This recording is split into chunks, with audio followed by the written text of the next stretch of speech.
налетают с оружием, бросали на шею маленьких мексиканцев. Жесть. Эра Virtus.pro. Пьянок, гулянок, братвы, ты знаешь ПГГ? Все ребята там распаскудились. Понять, простить и отпустить.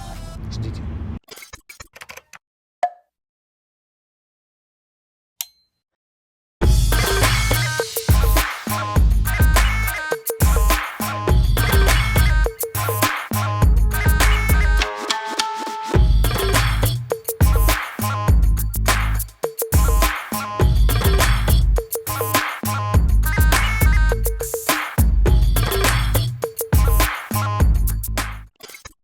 До сегодняшнего дня герой этого выпуска отказывал практически всем, кто хотел взять у него интервью. Но мы были настойчивее, поэтому мы здесь, в Нью-Йорке, для того, чтобы поговорить с самой загадочной фигурой российского киберспорта. Его зовут Дима Смелый, и он расскажет все.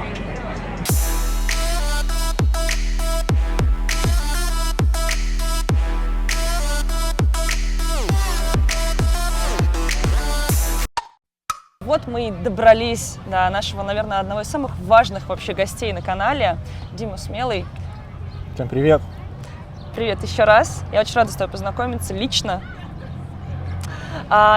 Не буду тянуть долго и ходить вокруг да около. Не могу не задать тебе вопрос, который, наверное, задал бы любой журналист, который оказался бы возле тебя лично. Всем известно, что ты находился под заключением в американской тюрьме. В плену. В плену.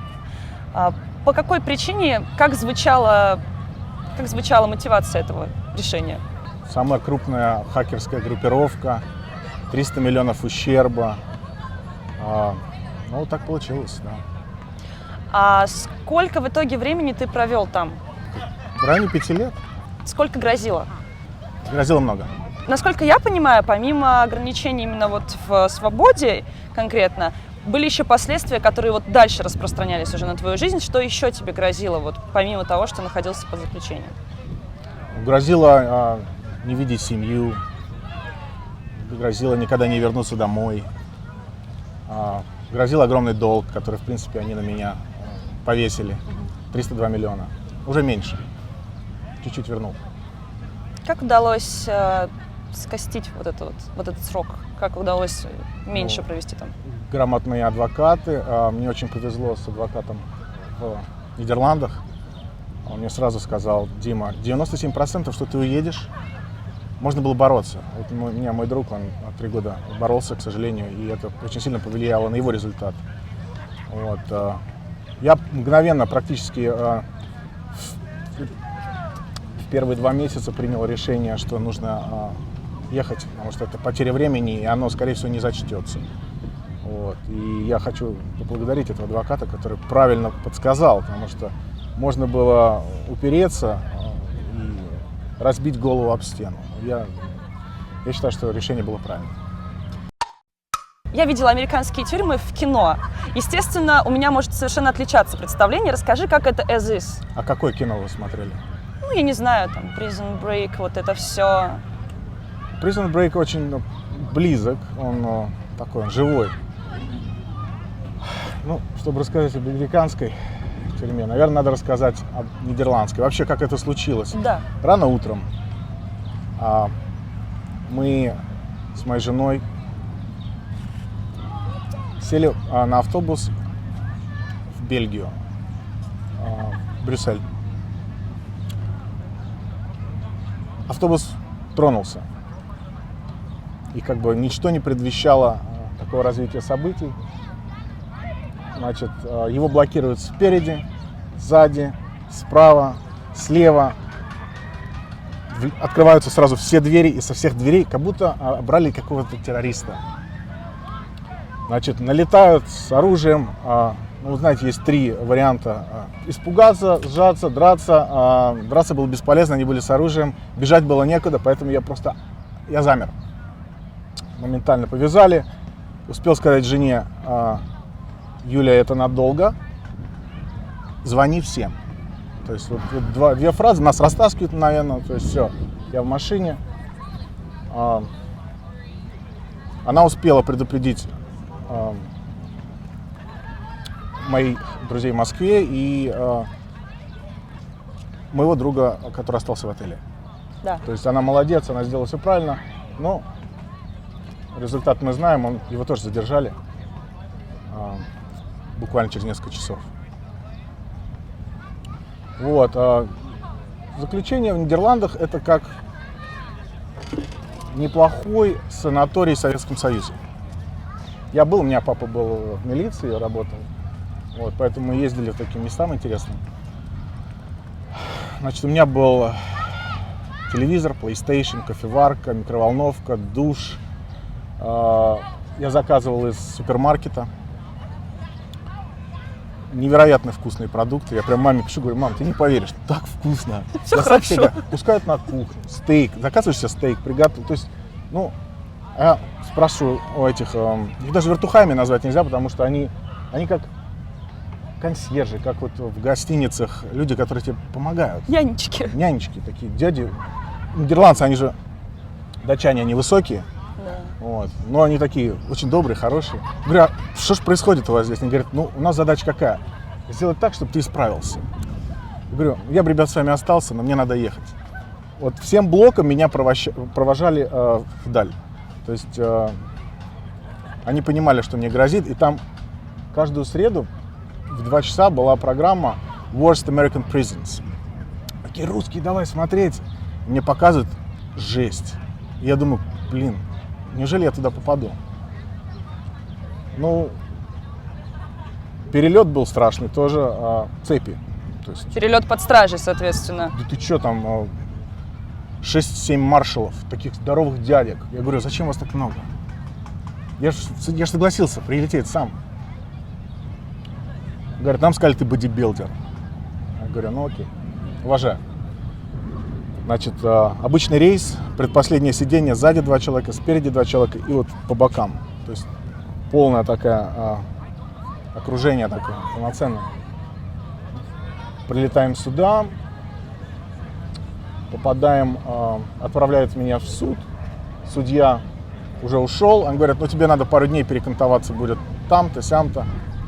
Бросают меня в комнату метров 15 квадратных, где-то человек 25, вся молодежь, в основном черные. То есть я там был один белый, потому что было очень несколько мексиканцев и латинов. И они молодые, они меня смотрят как на белую ворону, а я на них смотрю: что происходит вообще. Я им рассказываю свою историю. Как только узнают, что я русский, проблем никаких, потому что у них основная проблема к белым американцам. Ну потому что да, конечно. их родители мучили их родителей там 300 лет, и сейчас до сих пор у них есть эти недопонимания. Как только узнали, что я русский, и что мои родители их родителей не трогали, все, друг, Russian. Потом было распределение, попал в нормальное место для федеральных заключенных, чисто, аккуратненько. Вот. Вошел в режим, то есть без физкультуры, без занятий было невозможно. Каждый день турник и пол, бетонный пол. Вот все, что у тебя есть. У меня был, в принципе, хороший каунт по подтягиваниям, 23 раза, широким хватом. Это мой персональный рекорд. Ну и там до 1000 раз отжиманий. И когда было совсем скучно, мы бросали на шею маленьких мексиканцев и с ними приседали, чтобы был вес какой-то, ну, чтобы быть в форме оставаться. Вот.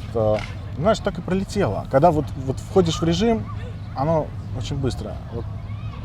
Вроде каждый день долго длится, а вот 5 лет пролетело.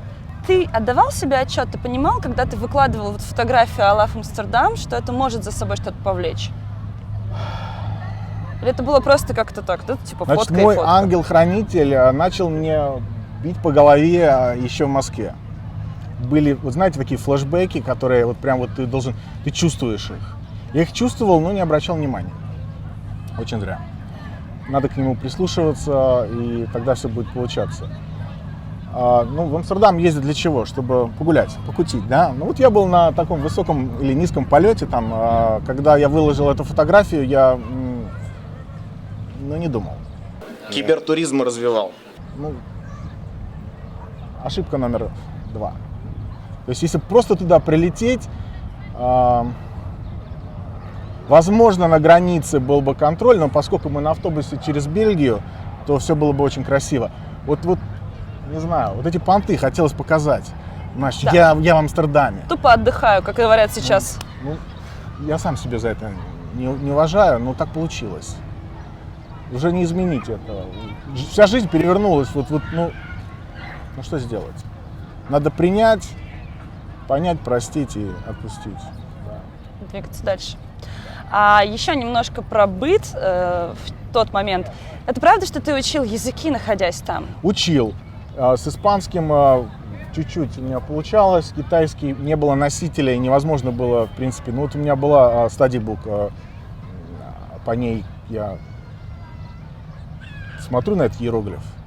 Я не понимаю, ну что с ним делать, как его есть. Не получился у меня китайский. Прошу прощения у моих китайских фанатов, если такие есть. Нихао. Есть ли на сегодняшний день какие-то юридические препятствия для твоего возвращения в Россию? Я думаю, да, потому что видите, какой красивый город, да? Вот даже чтобы туда поехать, мне нужно письменное разрешение получить. Чтобы уехать в Россию, мне нужно обратиться к судье за 2 месяца, и судья принимает да или нет. Вот. А поскольку сейчас у меня, скажем так, идет интенсивная выплата причиненного ущерба,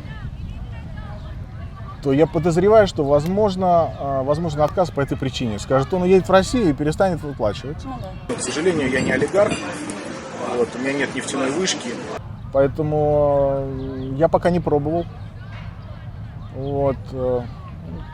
Пока здесь.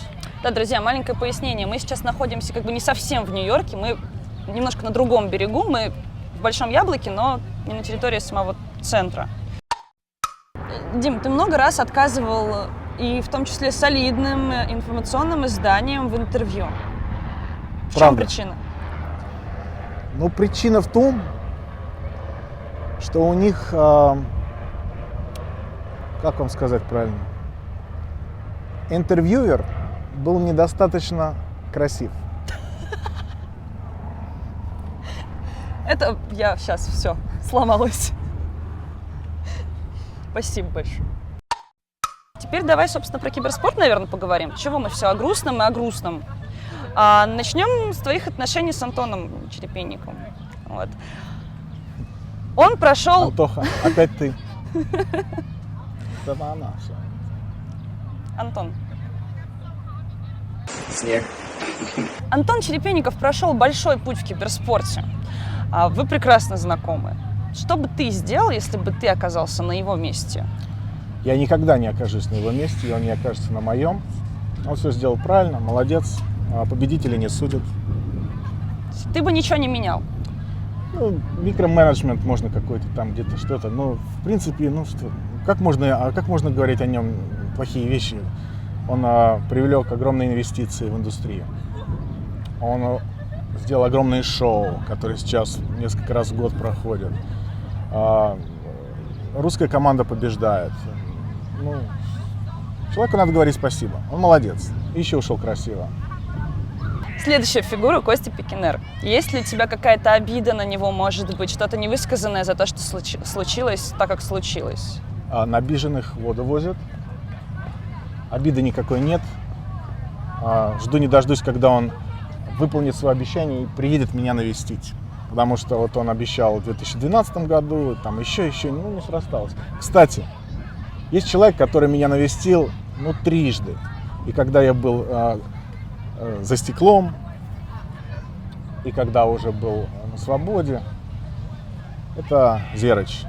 Саша, спасибо тебе огромное. Ты настоящий друг, и вот я не знаю, что тебя привело в такую даль ко мне, но такая поддержка, она была колоссальной. Ты в свое время очень жестко высказывался по поводу всяческих киберспортивных людей, больших и известных. Ну, тогда они были, может тогда быть, не да. такими известными, Тогда большими. да. Там, Да, про того же Вилата, например, у тебя были очень резкие высказывания. Ты не на месте парней, никогда не будешь на их месте, пес. И не тебе говорить за них. Ребята, меня знают слишком хорошо, чтобы, как ты, пес, писать такие вещи. Изменилось ли твое отношение ко всем этим людям со временем? И, может быть, ты стал мягче вообще в своих высказываниях или нет? Как сейчас обстоит дело? Вилат. Что я могу сказать? Все по ситуации. Тогда была такая ситуация, и я оценил ее тем образом, и Вилата оценил тем образом. Соответственно, я это позволил себе высказать. Сейчас совершенно другая ситуация. Я думаю, нету причин относиться неуважительно к человеку. И у нас не было проблем. Я ему даже предлагал выпить пиво много раз после этого, но, к сожалению, 5 лет пролетело. Увидимся еще, да. Ты в курсе последних событий? Ты знаешь, что он открыл свою собственную студию и сейчас просто крушит чужие рейтинги? Да, молодец. Но вот знаете, что я заметил? Что вот из-за этой политической ситуации вот как-то разделяют два братских народа очень сильно. И это докатилось до киберспорта. Да. Вот я наполовину украинец, наполовину русский, родился в Москве. Мне очень неприятно. У меня есть мой дедушка, бабушка, прабабушка, прадедушка под Киевом. И что, я теперь не могу туда приехать? Потому что москали лютые и проклятые. И что? Это очень плохо, и это влияет на киберспорт, и чувствуется немножко в отношении нескольких киберспортсменов и официальных лиц. И вот прям вот раздирают. Да. Это проделки.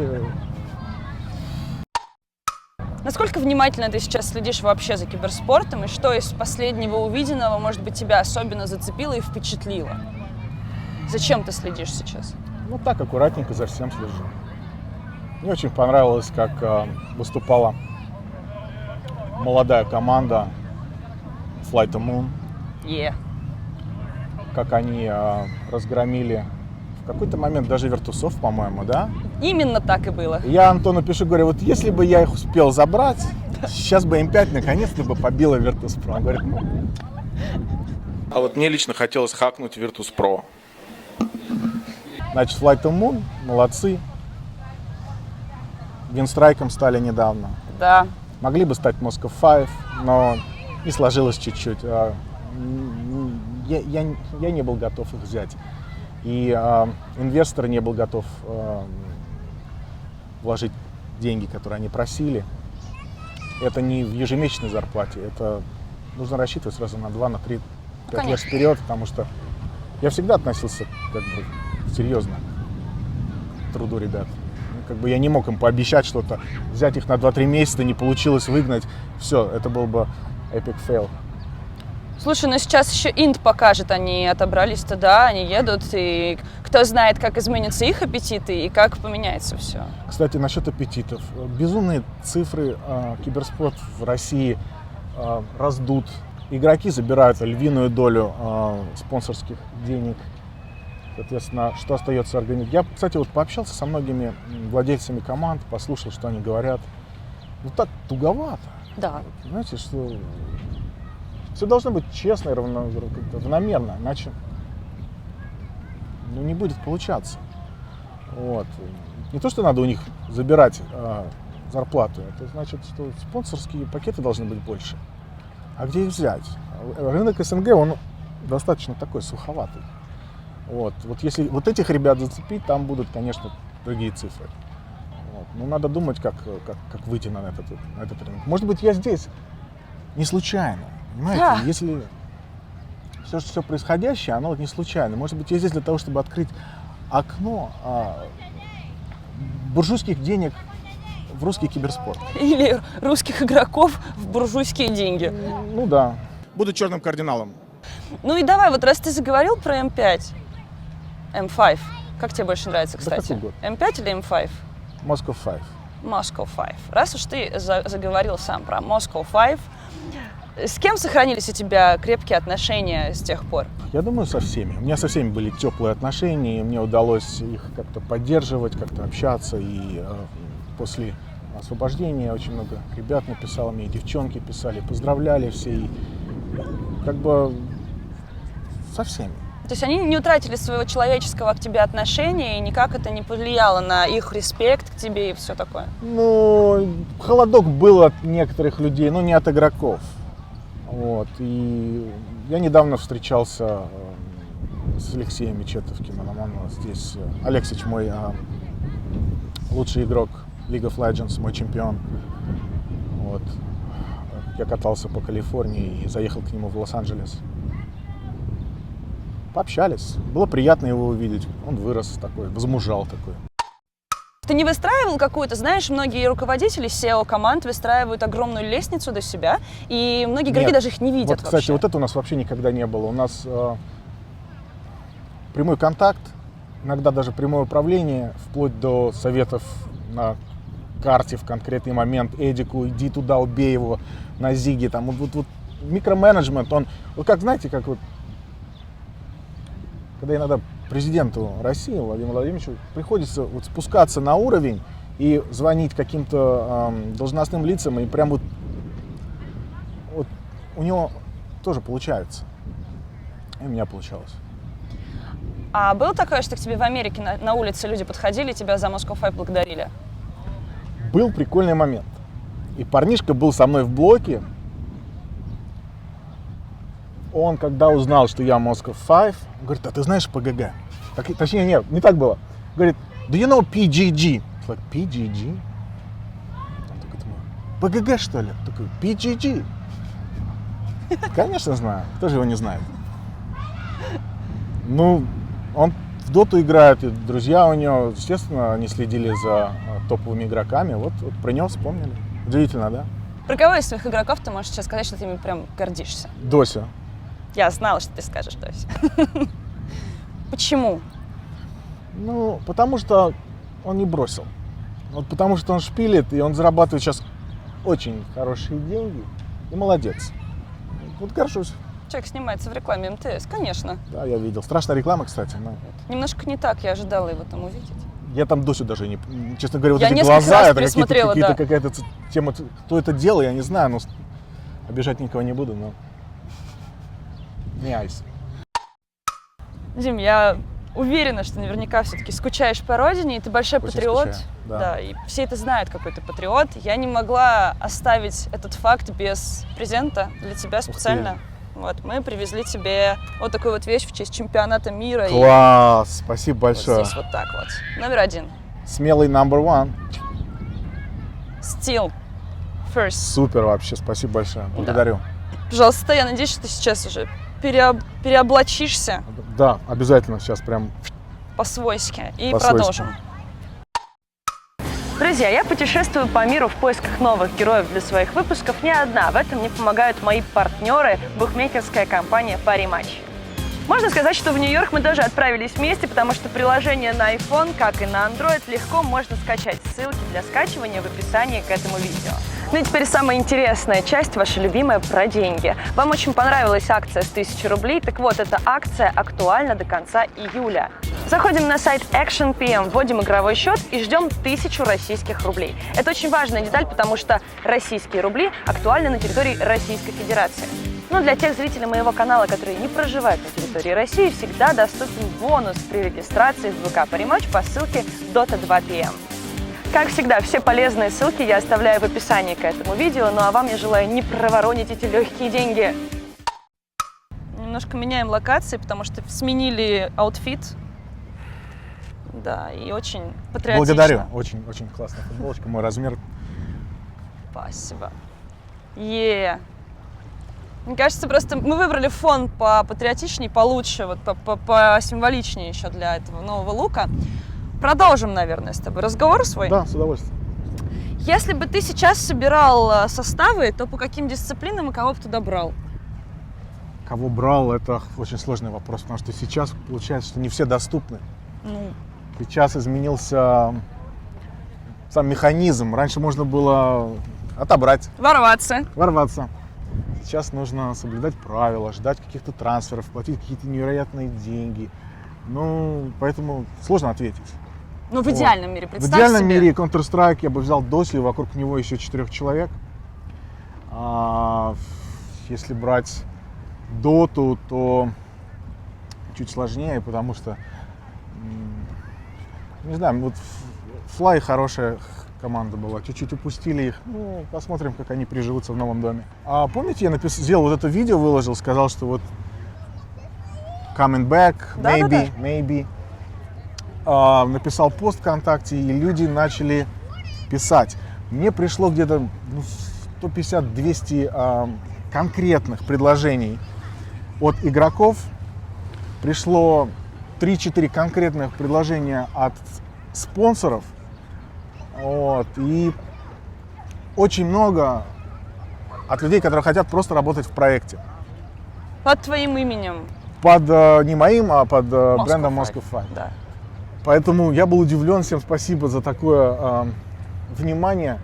Вот. Чуть-чуть с таймингом не получилось. Вот я тут задержался, и из-за этого вот такая ситуация. Мы обязательно плавненько ворвемся назад на Киберарену. У меня есть человек, у меня есть Максим Нирвана, которому огромное спасибо. Вот, за все те года, которые он был с нашим проектом. Он до сих пор в нашем проекте, и он будет одним из тех верных друзей, который останется и поможет возродить. И от нас спасибо большое в том числе. Твоя цитата. «За проигрыш принципиальному сопернику команда лишена финансовых благ в этом месяце. Это я сказал. Пусть зарабатывают деньги на этом чемпионате, если не хотят сдохнуть от голода». Либо придется бросить кушать, либо выигрывать придется. Как твои ребята воспринимали такие решения? Кому-то далось легко, кому-то... Вообще никому не удалось это пережить, потому что это не случилось. Мы выиграли. Да, я знаю. Поэтому это остались просто слова. И я на это и рассчитывал, что их не придется приводить в действие. Да нет, там о голоде вопрос не стоял. Стоял вопрос о премиальных. Ну, конечно, потому что зарплату никто забирать не будет. Такой был уговор. А увеличив в 2 раза, да, вот в принципе, что и случилось, и всегда случалось, когда они побеждали, особенно принципиальных соперников.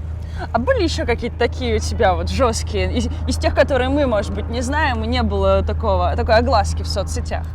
Что ты сказал: так, короче, пацаны, сейчас вот либо так, либо я вот так сделаю? Ну, да не, больше скорее мотивация. В Южной Корее было очень здорово. То есть я им пообещал, говорю, выйдите, будет вот это. Если 2 место, будет вот это. А если 1, гуляй, молодежь. Но чуть-чуть не хватило, бронза. Все равно это было круто. Я всегда мечтал побывать на World Cyber Games, и я там побывал, и спасибо им за это. Вот. Круто было. Был случай, когда М5 отказались от поездки в Копенгаген в пользу турнира в Индии, и ты обещал, что я, ребята, на вас выложу сейчас такое компрометирующее видео на организаторов, но в итоге ты не выложил его. Они как-то все-таки принесли извинения в каком-то эквиваленте, или что произошло? Никто не знает этого. Короче говоря, было видео. Украли фотоаппараты, 2 флешки из отеля. Видео украли вместе с флешкой. Вот почему оно не вышло. Да, так бы я их, конечно, взорвал бы всех там.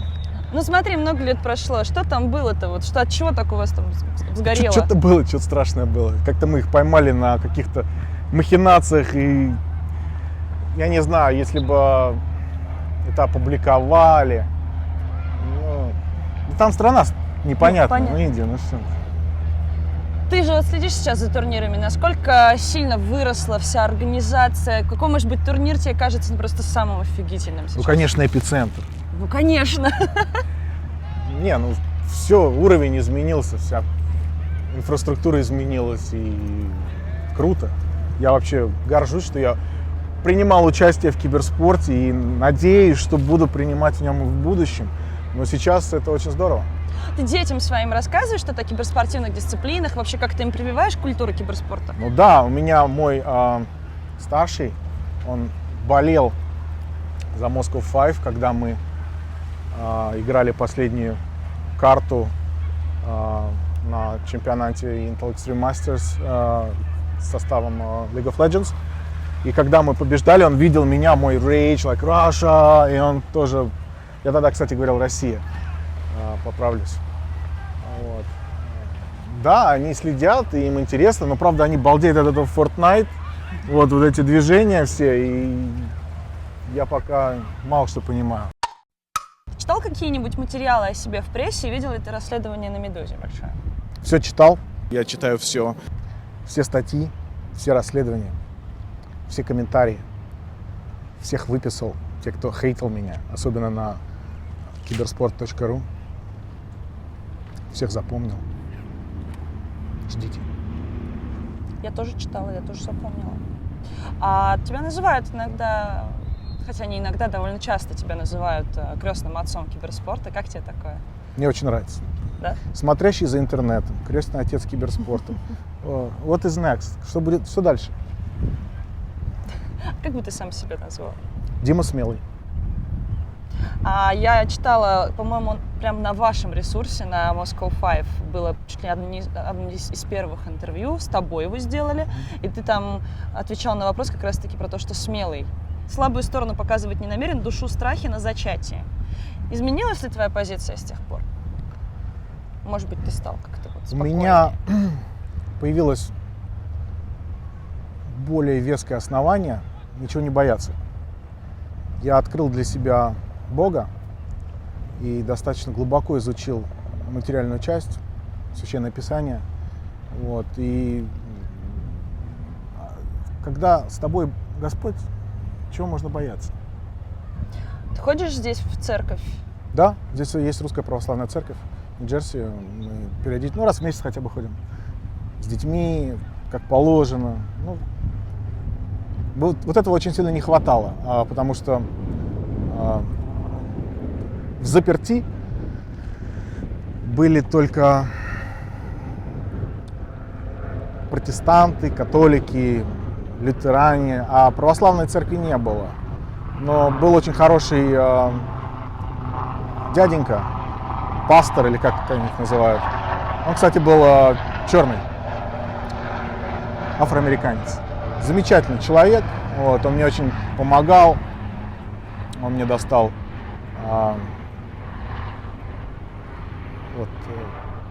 книги, которые я изучал, и ему спасибо большое.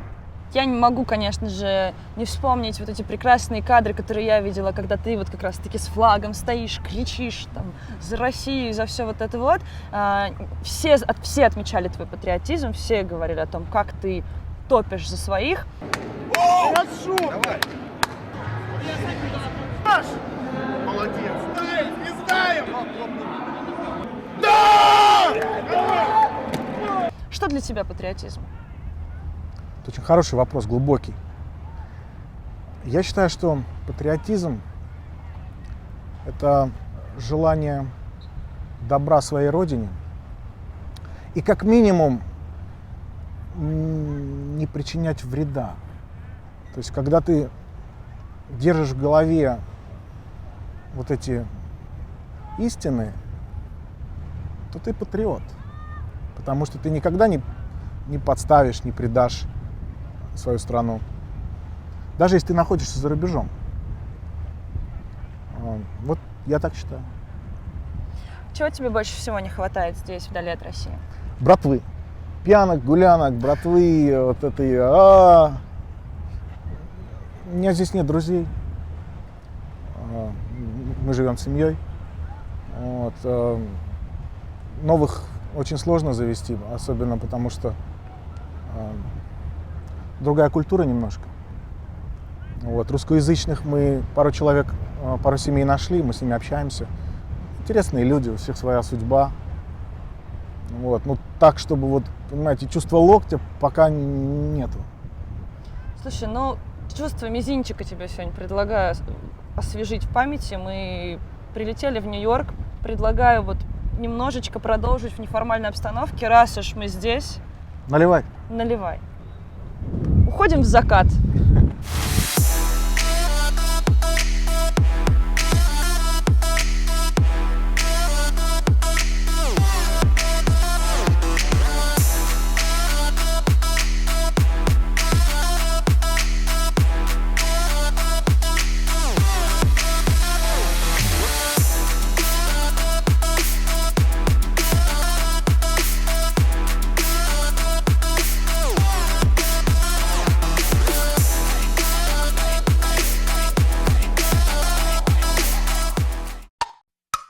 помимо киберспорта и всех этих громких дел, есть в твоей жизни такие факты, которые меня, например, поразили. Ты реально работал в Останкино? Да, ассистентом режиссера. Как ты к этому вообще пришел? Мне помогли устроиться, мне было 15 лет. И я работал в программе здоровья и «Человек и закон». Я помогал с видеокассетами, с настройками. Там бегал с этажа на этаж. Очень интересное здание, кстати, Останкино, если вы там были. Конечно. Между двумя зданиями под землей есть пароход такой классный. Ну, вообще интересно там, можно заблудиться. Следующий вопрос. Как от помощника режиссера в Останкино ты внезапно за 10 лет стал помощником депутата? Ну, правильное знакомство, правильные связи. Ну, так потихонечку набирал высоту, пока не пролетая над Европой, меня не сбила американская ракета, и я приземлился на территории партнеров, как выражается наш президент. Слушай, но я не буду спрашивать про конкретные фамилии, но хотя бы примерно партию. Ты Партия можешь? власти. И как тебе? Какие функции у тебя были? Быть рядом. Есть у меня один вопрос, который многие скажут, конечно же, что я его позаимствовала у очень известного коллеги, но я его задам. Попробуй. Оказавшись перед Усмановым, что ты ему скажешь? О, мне кажется, во-первых, Усманов достаточно взрослый, опытный человек, успешный, сверхуспешный. Поэтому он слышал все. Я думаю, я бы просто пожал ему руку и ничего не говорил бы. Пусть первый начнет. И тогда мы продолжим. 3 лучших игрока в киберспорте, на твой взгляд, прямо сейчас.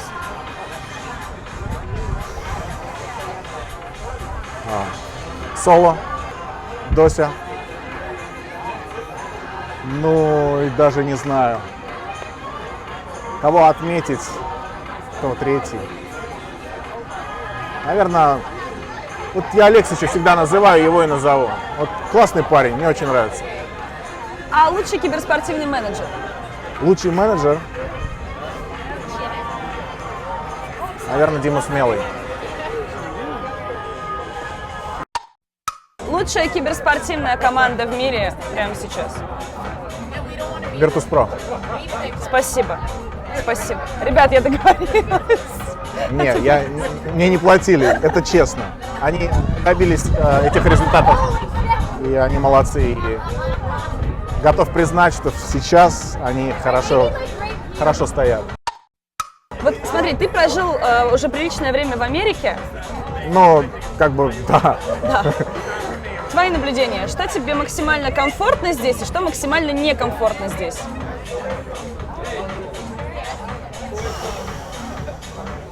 Комфортно. Здесь очень много комфортного. Здесь все комфортно. Некомфортно, не хватает русского общения, друзей и вот как бы чувство локтя, я об этом уже говорил, Да. команды какой-то. Вот это некомфортно. А все остальное, в принципе, знаешь, не хватает чего. Вот побывать на Красной площади, увидеть парад, военную технику. Вот этого не хватает. Ну, смотрим по телевизору.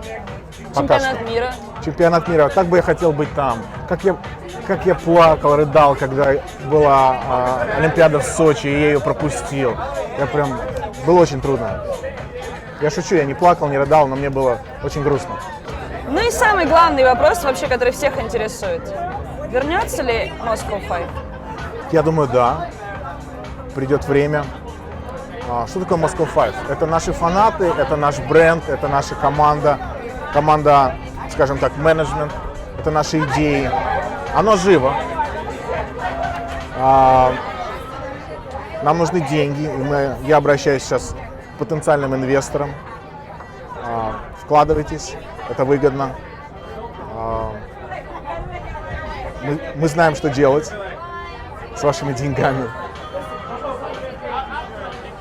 Я думаю, все будет хорошо. Но какое-то время понадобится. Очень сложно будет, если я буду находиться в Америке, а команда будет в Москве. Вот. Но, знаете, все. Я никогда не загадывал, что окажусь здесь с таким видом, и вы будете приезжать ко мне, брать интервью. Все может измениться. Я могу оказаться дома достаточно скоро. Все меняется. Земной шар крутится. Подождем, посмотрим. Ты знаешь, для нас вообще большая радость будет еще раз в Нью-Йорк прилететь, если захочешь. Да, прилетайте. Тут хорошо, тут весело. Да, тут отлично. И вот лично еще мой вопрос. Ну, почему тебе так нравится киберспорт? Почему взрослому, серьезному дяденьке так нравится вся эта история с киберспортом? А кто сказал, что я взрослый и серьезный? Теперь мой вопрос к тебе. Вот так? Да. Хорошо. У меня не было 5 лет, что я пропустил? О боже, ты пропустил новую эру, в которой теперь Virtus.pro выигрывают Мерседес за Мерседесом и мейджор за мейджором. Посмотрим, что будет на International, я пока не знаю. Ну, вот То так. есть это эра Virtus.pro? Я не хочу громко говорить, но мои ребята, конечно, молодцы. И, безусловно, колоссальный рост по части организации турниров.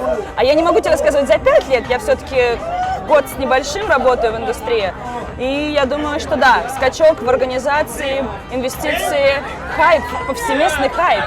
Но ты же понимаешь, что где-то в параллельной вселенной Дима Смелый не поехал в Амстердам. И Moscow Five продолжила побеждать. И Усманов пришел к нам. Ты же это понимаешь? И ты созвал кастинг, и я пришла работать к Ты вам. работаешь на меня. Окей. А что происходит сейчас, в данную минуту? Я так смотрю, и как-то вот все рассыпается. Что происходит? Марк ушел Да. вчера. Dota 2 состав у Кости развалился. СК превратилась в Made in Brazil. Да. Это те ребята, которым я кричал на World Cyber Games, и мы их порвали. Что происходит? Ты знаешь, у меня тот же вопрос, на самом деле, я себе его часто задаю в последнее время, но мне кажется, что с приходом больших корпораций и больших управленческих схем некоторые люди начинают падать жертвами этого прогресса. Вот так, наверное, я тебе отвечу, потому что индустриализация поглощает и киберспорт. Это, наверное, переходный возраст любой закрытой индустрии, когда она приходит в большой бизнес. А мне кажется, вы просто чуть-чуть все ребята там распаскудились. Вот такое слово есть. Простите меня. Были вложены невероятные деньги, и все расслабились. Их нужно было потратить и освоить. Когда эти деньги плавно исчезли, будет очень много грустных историй в ближайшие полгода, мне кажется. А потом придет Moscow Five, всех заберет себе. Позвони мне. Да, отличный интерьер. Спасибо тебе. Спасибо тебе большое. На самом деле для нас это было великолепным опытом. Мы очень счастливы, что ты оказал нам такую честь. Да. За Moscow Five, ребят. Moscow Five. Хорошо. Красиво. Очень хорошо. Джамироквай поет.